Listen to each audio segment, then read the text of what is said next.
folks, welcome back to the HS Tech Channel. In this video we're going to learn about DB2, and this is the ZOS version of DB2. This is not the VM or the VSE version, this is not the Linux, Windows, Unix, or OS2 version. We're going to cover working with the interactive dialogues, running SQL commands, and we're also going to briefly look at what you need to do, maybe if you're operating your own mainframe as a hobbyist, in order to get DB2 to be usable by end users. So go ahead and plug in your command to log on to TSO, which on the login screen is usually LTSO. I'm going to log on with my test user ID, but note I'm using this logon procedure here. I'm using dbsproc. Now this is an old OS 392.10 system, so it's basically ZOS before it was called ZOS. This is from 1999. All the instructions you're going to learn, by the way, they still work today, so don't worry about that. But you need to make sure you're using the correct logon procedure. If you're maybe on a ZPDT and you're running ZOS 2.4, I think it's still called dbsproc. But on this old system, we have to use this. If you're using a real mainframe, like at your job, and you're watching this video to familiarize yourself with DB2, you want to probably email your systems programmer or go ask them, because you could have a different sign-on procedure, or you may not need to do this at all. But in this case, I have to use the correct sign-on procedure. Okay, so go ahead and log in, and go ahead and go to M. In this case, this is just the default IBM standard ISPF dialog system. I have not edited this at all. This is just the default on here. So we have a couple of things on here now. We have the performance monitor, which isn't really useful. The data collection dialog, which also really isn't useful because we're just getting started here. Database products, although this is the actual DB2 dialog system for end users, and then the administration dialog. Now I know it says admin, but as an end user you can actually do a lot with the admin dialog.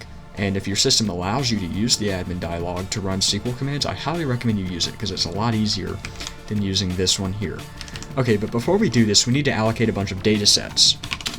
We need to allocate this, actually we'll use dataset utility just so we can display what we've got. We need to allocate this data set here.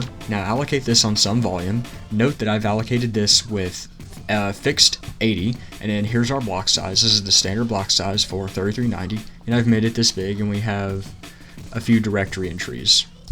Over here we have 50 directory entries. This is a PDS, in other words, as you can tell. Okay, we also need a sequential data set, and this one right here is, in this case, it is variable 4096. This is okay. And then we also need something called a dbrmlib. Now this right here is also a fixed 80 PDS. You don't need to allocate this if you're not going to be using any of the programming stuff that we're going to look at in a moment. But we'll just have it in here for now. Now you're probably wondering how do you allocate this. If you just plug in some random junk, go down here, oops, type A, you can fill in all these options like you just saw. We don't need to allocate this random data set. So let's get out of here and let's go back to option 13. Now this one right here is a little bit complex. There's a few things you need to know. First, you need to figure out what the system name is. Now this is just a plain, like fresh off the tape DB2 install, so it's DSN1. And there's a few other things you need to know as well. You need to know what version of DB2 you're running.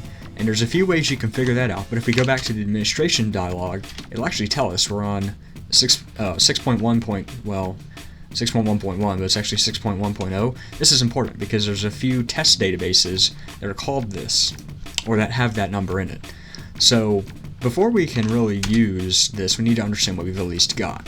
SPUFI is your SQL command processor. DCLGEN will generate copybooks and headers if you're writing DB2 programs, and we are going to be doing this, and because we're doing COBOL, we're going to obviously generate a copybook. So we're going to have to come back to this. Pre-compilation, you can do this here or you can do it in batch, and we're going to do it in batch. Binding, this is very important. You can't do anything on DB2 without a plan and a package, and you use the bind dialog here to walk you through that. You can also just issue direct commands directly on DB2. I don't know who in the world designed this, but this is the weirdest, like, scaled out user interface ever. I don't know why it gets bigger as you go down. We're not actually going to bother with this. This is a little clunky to use. Now, if you have access to Db2I, you probably also have access to the admin dialog. And the admin dialog is important because it allows us to actually browse the system. So go ahead and enter option 1, note that there's option 2 here. We're going to come back to this. Note that there's a lot of stuff we can do here. We can list all the volumes, but we can't actually do this because we're not the administrator. If you want to, you can give yourself the permission to do this. And you also can't look at the data, the storage groups, but you can look at the databases as a standard old user. Don't actually worry about this. You don't really have to know really anything about what databases are on the system if you're just trying to get just basic SQL to work. Instead, go to tables. This will literally list every table on the system from literally everybody. Now, there's a lot of demonstration ones. DSN 8610, this is essentially the system provided built-in stuff. And there's a few useful databases or just tables that we can use in this, I guess you could call it an example database, and this is one of them. Oops. Okay, sorry, we can't actually do it. We have to use... Yeah, there we go. Alright, let's scroll back down and see if we can get this to show up. There we go. You can list all the columns in this, and you can see that we have quite a useful database here that's populated with a bunch of fake employees. Now we're not actually going to view any of the rows in here. We're going to actually use the SQL command line to do that. Now, this right here is a note only for those that are administrating their own system. If you're administrating your own system, you need to log in as IBM user or some other user that has administrator privileges, and you need to plug in a couple of commands here so you can do stuff. The first thing you need to do is you need to grant execute on plan ESN EDCL to public or your user ID. I've already ran this, so I don't need to do this. And then you also need to do plan DSN ESPRR to public or user ID. And these are, the first one is so that we can run the precompiler, and then the second one is so we can actually run SQL commands. And of course we're going to get a warning because we already ran this. And then you also need to do grant bind add to either your user ID or public. We'll actually go ahead and grant to public just for fun. And so that's how you do that. So if you're administrating your own system, you need to do that before you can actually run SQL commands. Now we can actually run SQL commands. So let's go ahead and run us a SQL command from a screen input here. Now we're going to do exactly what we saw before. We are going to use a very specific command here, and we need to specify the database that table is in. And of course it's DSN 8610, if you remember that from before. We're going to select star from DSN 8610.emp. We're going to run that, and boom, here's our rows. Now, for whatever unknown reason, you can't actually scroll left or right. I don't know why you can't. I haven't quite figured that one out yet, but if you want to only select certain stuff, of course you can do it the proper way where you only select certain columns. But we're not going to bother with this. We're actually going to copy this table and we're going to make our own. So we are going to do a create table my emp like dsn 8610.emp. Now I'm going to mention this right here is basically verbatim from the IBM documentation. So if you can do this, then you can pretty much follow what's in the manual if you get stuck. Okay, so now if we do select star from, now note the name has changed, wc.myemp. There's nothing here. So what we're going to do is we're going to insert into my employee database, and we're going to source it from select star from dsn 8610.emp. Oops. Oh my goodness. I accidentally pushed the wrong key there, and I accidentally pushed a backslash as I did that. Okay, let's try that again. Insert into wc.myemp, and we're just going to do it on the same line. Select star from dsn 8610.emp. And this right here it's going to fill it up. So now that we actually have some data in there, we can select star from this right here, and there you go. Note you can also leave off your user ID because it's owned by you. Rather, it's no longer in the system examples database. It's no longer owned by the system examples user ID. Okay, now we can also insert into this database like we normally would. So in case you're wondering what that looks like, maybe you know SQL, maybe you don't. I'm not going to sit here and type out a 45-minute long SQL command, but it's not too terribly difficult. You can just paste this in, and hopefully it will work. And now we can select star from, and you'll see it down at the bottom. So there we go. We've got this plugged in. Higher date, yeah, okay. It is, I did in fact plug in the wrong date format, but there we go. Sorry, I plugged in the birth date, not the higher date. Okay, so you can do this, but you can also do it using a different dialog. Now you're going to want to familiarize yourself with both the admin tool and also the interactive tool here. Now remember those datasets we created before. This is where they really come to shine. So go ahead and, if you remember, we have our PDS. Go ahead and plug that in. Volume serial if it's not cataloged. Maybe you have a password, maybe you don't.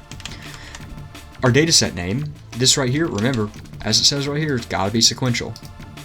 Do we want to change defaults? Sure, why not? Do you want to enter SQL? Yes. Do you want to execute? Yes. Yes, yes, yes. Okay, go ahead and enter. Now, these defaults are pretty standard. If you want to, you can actually change the SQL statement terminator. I don't know why you want to do this, but you could. And then this right here, if for whatever reason you want to allocate a new output dataset, this will do it. You don't actually have to pre-allocate the output dataset, but it helps to do it. Okay, so here is what I already have in that input dataset, and we're going to change this to our own.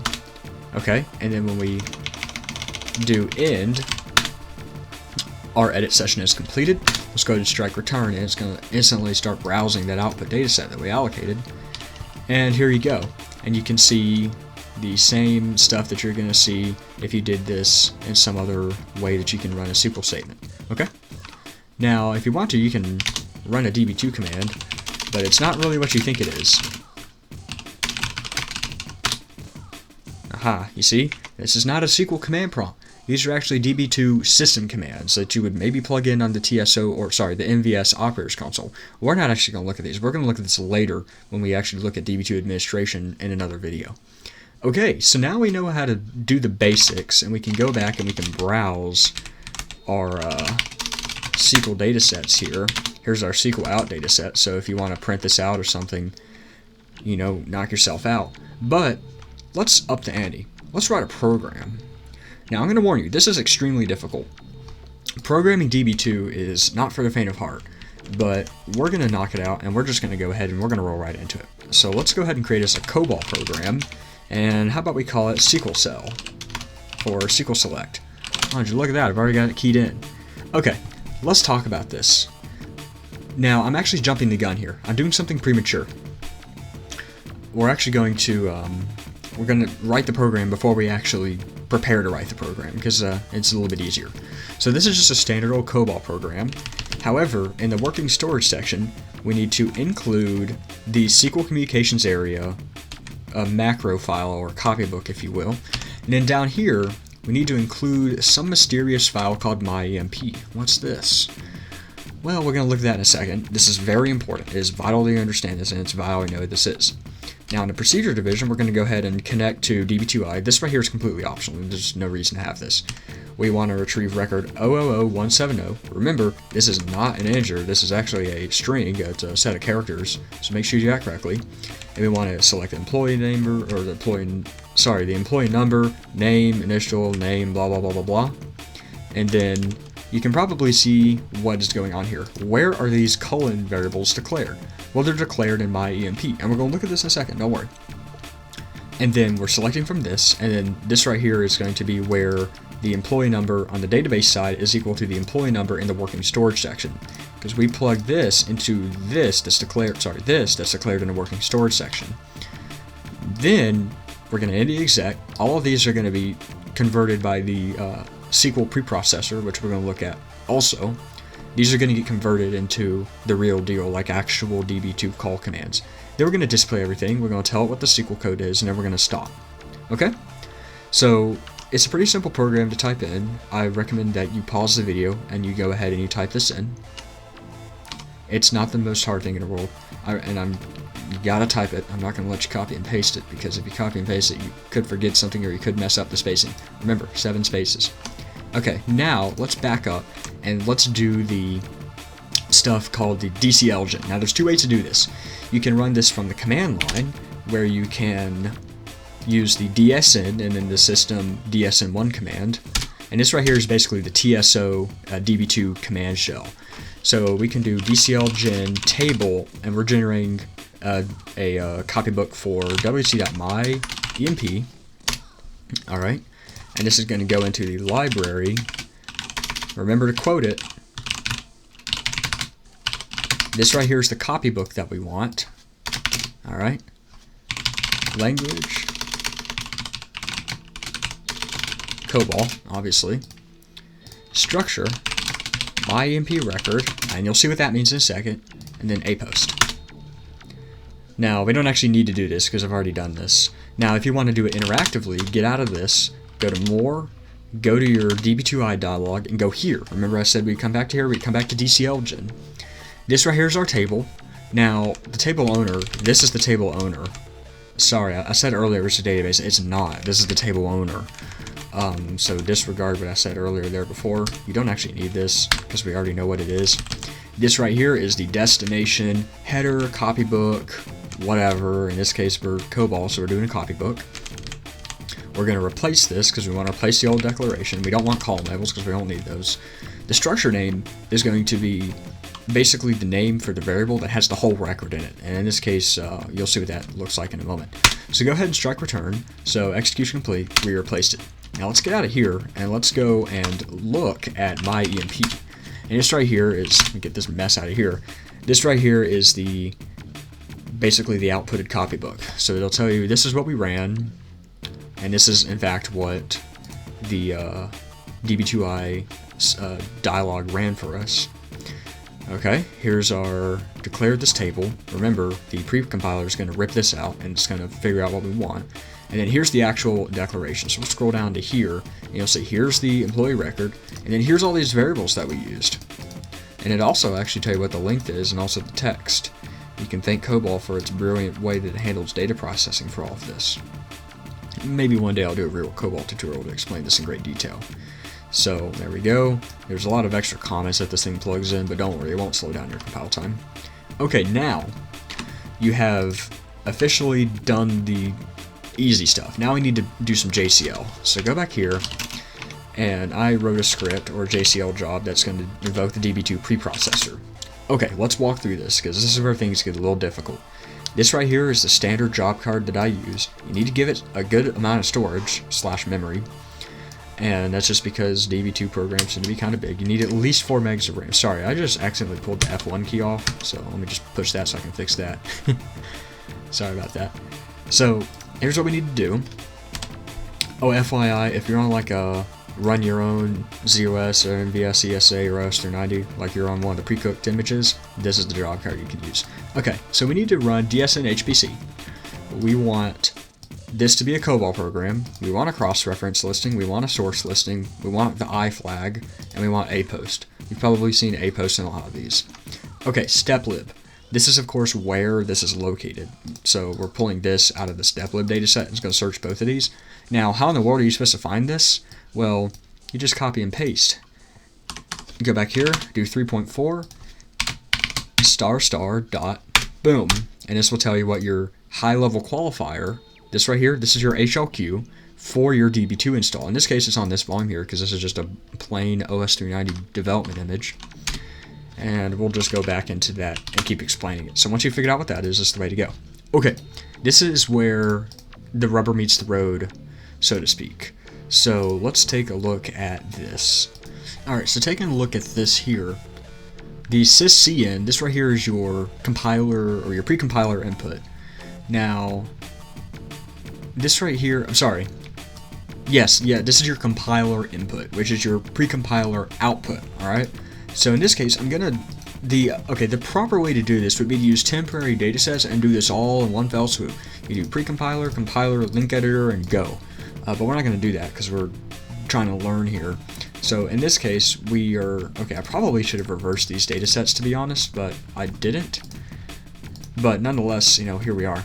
So this right here is the output from the preprocessor that goes into the compiler, and this is the input to the this is the actual preprocessor input, alright?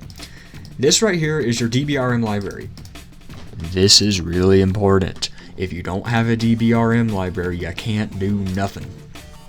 So what you got to do is verify that this right here is your actual, well, we already know it is. This is our source member. This right here is our output member. Make sure this isn't like going to get erased or something important. This right here, this is where our copybooks are. Remember, we had that copybook that we generated on the last step with the generation step, where we do the DCLGEN, okay? This is where that copybook is. In this case, I put the copybooks in the same data set as the COBOL source. You probably shouldn't do that, but oh well. And then we got 2 temporary files, and we got our system output stuff. Let's go ahead and submit that, and we'll go ahead and view the output on SDSF. Bam, there it is. Come down here, yeah, okay, we get this great listing. Return code is 0. Now, if you get a warning return code, do not continue. You gotta have a return code of 0. Now, the most common thing you're probably gonna see is something like table not declared or table not defined or something like that. And you'll know it when you see it. That's probably because you did not specify the full path to this. So make sure you do that. Alright, now let's go ahead and run the next step of this process. Now the next step is so we've created our table. Let's just pause for a minute. Let's do a little checklist here. We've created our program. Well, that's actually one of the later steps. I guess we should start with, we created the table. We populated the table. We created our program. We generated the copybook with DCLGEN. We preprocessored it. Now let's actually look at that preprocessor output. And you're going to see it right here. Of course, we already saw what it looks like in the SCSF output. You probably saw snippets of it. There you go. There's the SQL communications area. There's everything we got to do to get set up and get connected. This right here is the original code right here. And you can see how it actually does it. It does a bunch of call stuff. So we end up we populate a perimeter list, and then we just slam it and run it. So the way it works is actually pretty cool. I'm really impressed. So we don't really need to do anything else there. We don't really need to understand it. Now we're going to do db2 comp, and this right here is the job that invokes the compiler. Again, we got to find a data set, so do that ** dot blah blah blah to find it. In this case, it's just IGY210.SIGY comp because I'm on COBOL 2.1.0. But if you know that you have, like, I don't know, COBOL 7.3, you do IGY 730, which I think is what they're at nowadays. So we're going to execute the COBOL compiler, which has the most inopportune name ever invented. What they do, just go like finger mash? I guess so. This is how much memory we want. There's our buffer size. We want a list. We do have libraries. Map it. Produce an object. We want a 31-bit program. This is important. Please do not make a 24-bit program. You'll like run out of memory really quickly. We want this to be cross-reference, and we want this to be reentrant. Okay. Here's all of our temporary files, sysut1 through sysut7. Remember the trick. You just do cc, and then a, and that will do that for you. So pay close attention here. This right here is the linker in. I hate how they do this like ins, like everything's in. There's no out. But you know what? Here we are. Everything that's out is like sysout. So this right here is the linker input. This is the object file output from the compiler. So we're gonna throw this in our objects data set. Bam, there it is. Syslib. This right here, this is where all of the copybooks are, because we also need the compiler to be able to fetch additional copybooks, just in case there are any. I don't think there actually are any. But this right here is where we have all those copybooks, and it's in the actual COBOL dataset because we're lazy. This right here, this is your input source code program. So, boom, boom, boom, same old, same old. And then of course our temporary files. So we'll go ahead and submit this. Alright. Oh, oops, I actually somehow fudged the job.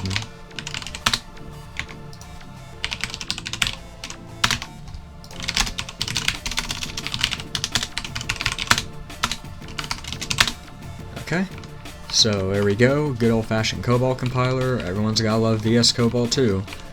Yeah, it looks the exact same, by the way, for you people who've been using mainframes for a long time before my time. VS COBOL 2, OS390 COBOL, and ZOS COBOL can all do this, and it's all done the same way. Okay, again, you gotta have RC0, or you're gonna have a bit of a problem. So, back out of this, now it's time for the linking phase. DB2 link, okay? So, IEWL, you can also do HEWL if you want to be fancy. So there's our job card, there's our linker, here's our syslib. This is important. You gotta have your load library for your DB2 stuff. Of course, you gotta have language environment. It wouldn't be complete without language environment. Here's our syslin, this is our object file, syslmod, this is our load module. Sysprint, sysut, temporary file, and then we have a dummy because we are not doing any fancy input stuff. Alright, so we'll go ahead and submit that. And bottom out on that. Alright. Yeah. Everyone knows this. Just type bottom and go to the bottom. And hopefully you don't have any weird error messages. If you do, you probably have a bad dataset name somewhere. Okay, we've actually compiled and linked our program, but we can't actually run it just in a traditional way. We're going to actually have to run it through here. So let's do that. Now again, before we can actually run it, we have to do, of course, a billion other steps. We have to do something called binding. And this is actually not really too terribly difficult to do. It's just a little difficult to wrap your head around. So basically a bind involves two things. It actually will tell you what they are. A plan and a package. Now we're not actually going to bother with the package. You don't technically need it. But a package is a collection of things that we're not going to really bother. That is like advanced, like deep DB2 stuff. So we're just going to do a basic, we're just going to bind a plan. So let's understand this here. What the bind basically does is it tells DB2, okay, these SQL statements are going to be executed. It's going to take this much memory, because remember, we got to use like a minimal amount of memory possible. Like we are like just barely scraping by here because it's the year's like 1970. So this is just legacy stuff. Also, I hate how this isn't centered. What the heck were they thinking? Alright, so your bind will tell DB2, okay, this program is going to execute these commands. Now, think back, 10 minutes ago. Ah yes, 10 minutes ago. Ah yeah, he was talking about that ridiculous procedure where we had to use the precompiler and had to specify the DBRM library. Aha! Bam! This is where it comes back to haunt us. Your DBRM library needs to be keyed in here, and this is the member of the DBRM library, but that's it. I mean, they make this seem so complex, but this is literally all you gotta do. So plug in a plan name, you can call it whatever you want. By the way, you can free this at any time using the free dialog. Do you want to change defaults? No, it doesn't matter. We don't need connections because we're not doing kicks or IMS, although we will look at that in the future. Do we need a package list? Nope. Who's the owner of this? That's me. Yeah, we'll replace it. Alright, strike return, and then you're going to get a ton of output, and you'll get bind successful. It won't work if you get any warnings. DB2 is like really bad about warnings. If a warning might as well be an error in the world of DB2. Alright, now, at this point, we're actually free to go. We can actually go ahead and run this. So let's run. Here's our load module. At this point, DB2 is already aware of what it's going to need. So all we got to do is just run this. We're going to actually run this foreground. And when we strike return, bam, there's record 70 or 170. Now, let's look at edit JCL. Now let's see how you run this in batch. Oops. Oh my gosh. Okay, yeah, it's not going to work. Sorry, SQL test, edit JCL. So go ahead and edit this, and what would you look at that? Welcome to DB2. There isn't really a good way to run a DB2 program actually in batch. Because what are we really doing here? We are literally just running TSO. Yeah. Remember, this program here, IKJFT01, runs TSO commands in batch. And would you look at this? Boom. Okay, this right here, this is just a required. This isn't actually really parsed by TSO as much as more like a IKJFT01 system command, so to speak. Here we go. DSN system01, we don't want to retry, and we're not testing anything. We want to run our program SQL cell with our plan, and it's going to be located in this load library. And there's an empty line here, and it's kind of weird and dumb. Alright, so we can do this, run.ctl now contains your JCL. We can just submit this right away. And we get out of here and go to SDSF. I mean, technically it's running it in batch. It's just weird to see TSO commands like this. Now, for what it's worth, you can actually exploit this trickery to do pretty much everything in batch. And you can actually use it to basically write the JCL for you. Like the DCLGEN, well, you can do this with well, you saw the commands earlier when we did that DCLGEN command. And you can also do a bind. I believe you can do a bind in batch as well. Although, for whatever reason, the option isn't shown there. But when you do enter, it'll actually show you what all the options are. So action, and remember, these are all parentheses. Oops, I pressed enter instead of shift. But you can't type over this because this is protected. Oh, no, it isn't protected. Perfect. So, you know, some of these you don't really need. Like, you need this, you need this, you need this, you need... Let's see.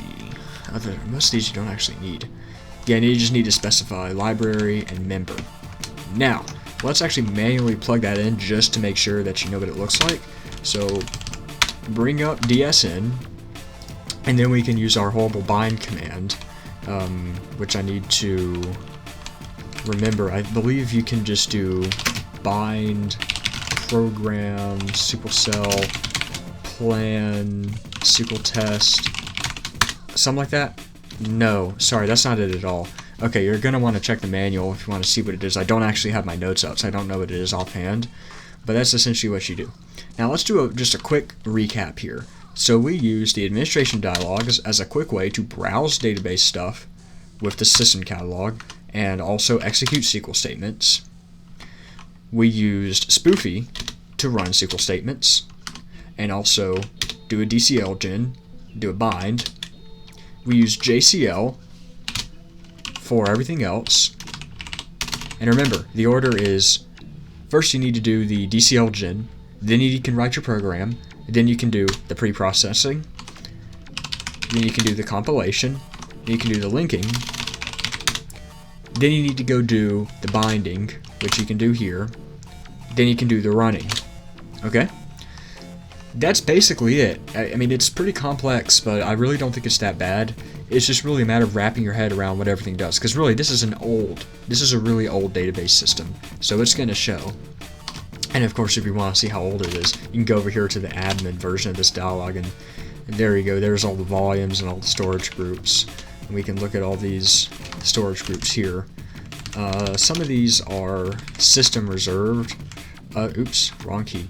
Others of those are not system reserved. Those are for other things. But that's basically it. So there you go. Have fun.